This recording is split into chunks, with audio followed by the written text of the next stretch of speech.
আমরা জানব জাতিসংঘের শান্তিরক্ষা মিশনে বাংলাদেশের অবদান।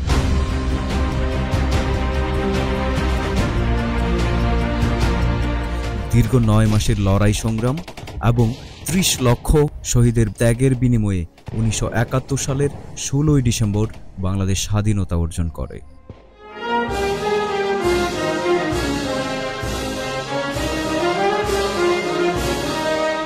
স্বাধীনতার পরপরই বাংলাদেশ জাতিসংঘের সদস্যপদ লাভ করে এবং বঙ্গবন্ধু শেখ মুজিবুর রহমান জাতিসংঘের সাধারণ অধিবেশনে বাংলায় তার ঐতিহাসিক ভাষণ প্রদান করেন, যেখানে তিনি বিশ্বের শান্তির জন্য বাংলাদেশের সমর্থনের প্রতিশ্রুতি দেন।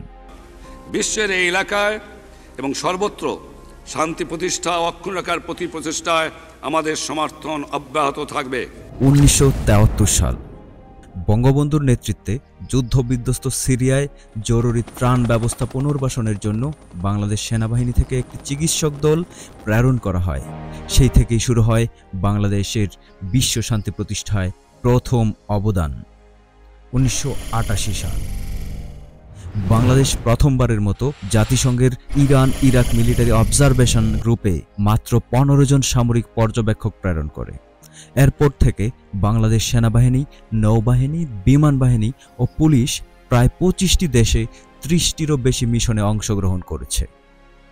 বর্তমানে বাংলাদেশ শান্তিরক্ষা মিশনের সর্বোচ্চ সংখ্যক শান্তিরক্ষী প্রেরণকারী দেশ। 122টি দেশের 80,184 জন শান্তিরক্ষীর মধ্যে 6,742 জন বাংলাদেশি।